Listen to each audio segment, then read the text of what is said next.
And it's really, really good to be here and having this conversation with everybody. So I'm going to just, I think, start off with the interview with Irene.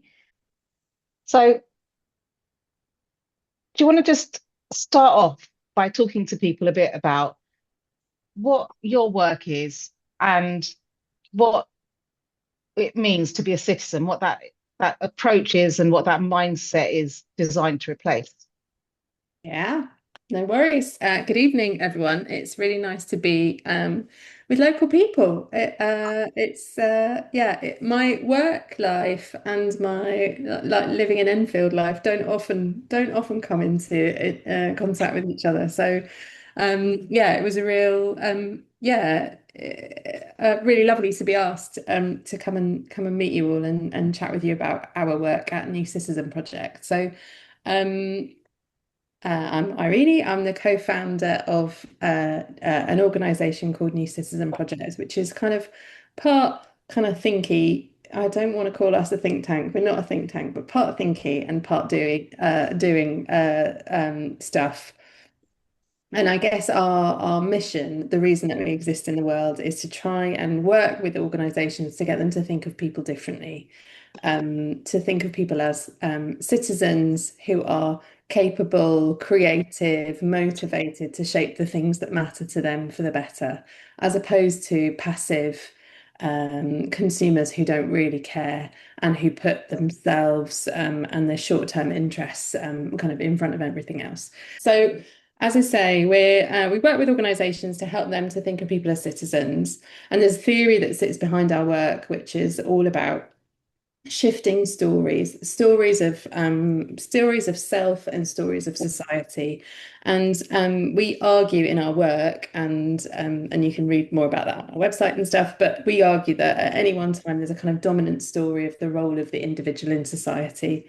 And it's changed over time, over the 20th century and before, and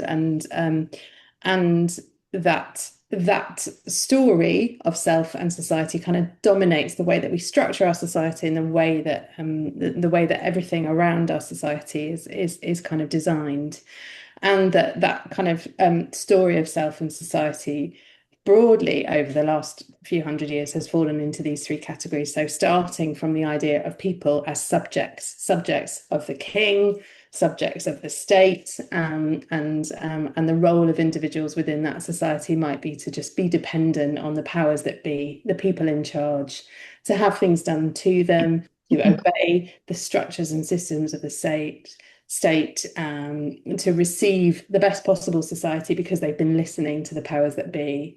And the role of institutions and organizations within that story is to kind of command the subjects to kind of do things. Coming out of the two world wars and into the kind of beginning of the 20th century, we start to see a new story emerge. And at that time, it's a really liberating shift, a changing story that's empowering people. And it's a really positive thing. It's this idea of the consumer.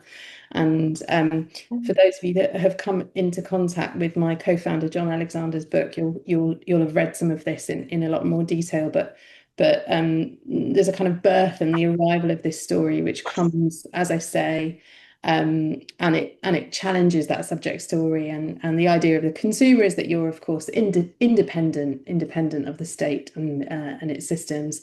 Instead of having stuff done to you, you have stuff done for you. You're there to demand and to choose between options that are presented to you. Yeah, that's good.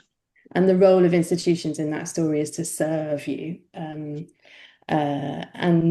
we've been living in this consumer story for quite some time now. We argue that it's been the dominant story that we've all been living inside, and it's also the way that we've structured many of our systems across the world.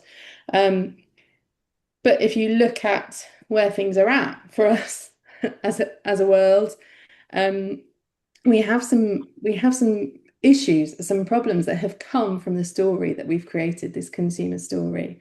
So we have significant structural and difficulties and problems to do with, obviously, climate and nature and biodiversity crisis, inequality, social isolation and loneliness. And many of these things have come from the consumer story telling us that, for example, we can we can have and consume all of the things that we want, and that's not going to have any kind of impact on the population, the globe, the planet. We can be atomized individuals staring into mobile phones as opposed to connecting with each other, and that story has kind of led us to this social isolation that some people are experiencing, and of course inequality. So our argument is that you can't solve these problems from the story that created them. So you can't solve the problems that were created by the consumer story. So this climate crisis, biodiversity loss, all of these things that I've talked about, from an idea that we are selfish, independent individuals that must act in our own self-interest. And actually we need a new story. And there's a new story that's bubbling and emerging, as Francis talked about. And in the time that we've been doing this work, the new story has started to really take a lot of hold and become more talked about and become more visible. And that's the citizen story, which obviously you'll see in the column on the right-hand side. And in the citizen story, what's the society that exists? Well, we are interdependent with each other, and we recognise that. Rather than having stuff done to us or for us, we do stuff together. We do stuff with each other. Rather than obeying the state or demanding the state, our role might be to participate and be creative and create. And the role of institutions and organisations within a citizen story might be to facilitate us to be our brilliant selves. So I know that that's quite sort of like, I don't know, high level, esoteric, like it's theory, but it really drives everything that we do. And we see these stories kind of interchangeably and dominating at different times. One of the things that we've observed during the kind of COVID pandemic, and then coming out of COVID, and obviously the rise of kind of the strongman leaders that we're seeing in some parts of the world and emerging in the UK as well, is this kind of desire to get back to that subject story, that there might be strong leaders or individuals that will fix and solve all our problems if we just put our faith in them. And we feel frightened that that's a dangerous and disempowering place for us to be, particularly when we have such intractable problems that we need everyone to chip in and help solve. So anyway, that's a little bit about the theory. And as I say, the work that we do is with and through organisations to get them to think in this way, and to think how you can shift from that consumer story into that citizen story, or indeed from the subject story into the citizen story, and what it means to involve people as citizens as opposed to serving them as consumers.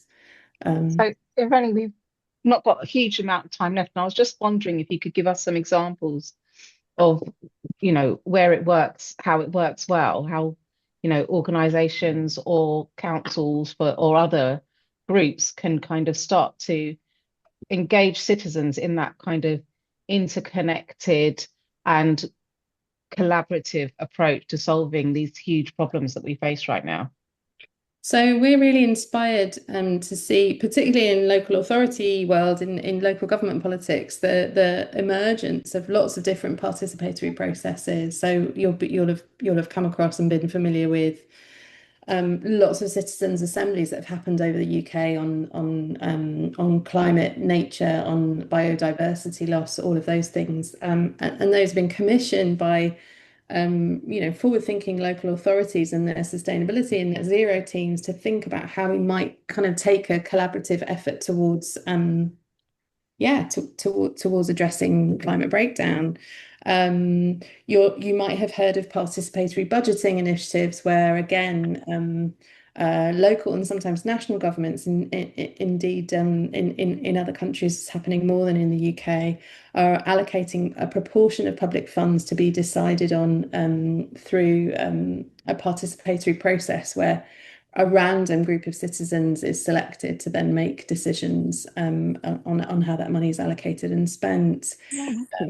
You'll have seen loads of brilliant community initiatives, and some of you will be part of those, from repair cafes to community rewilding of community and green spaces to yeah, all sorts of the things that I'm sure you're excited about and want to do more in Enfield. But yeah, I think that the things about taking a citizen approach is how, and particularly for this session, you might work in partnership as council and citizens rather than being in that kind of us and them relationship where the council delivers services, the citizens don't like them, complain about the council, and everything just carries on in this kind of negative cycle.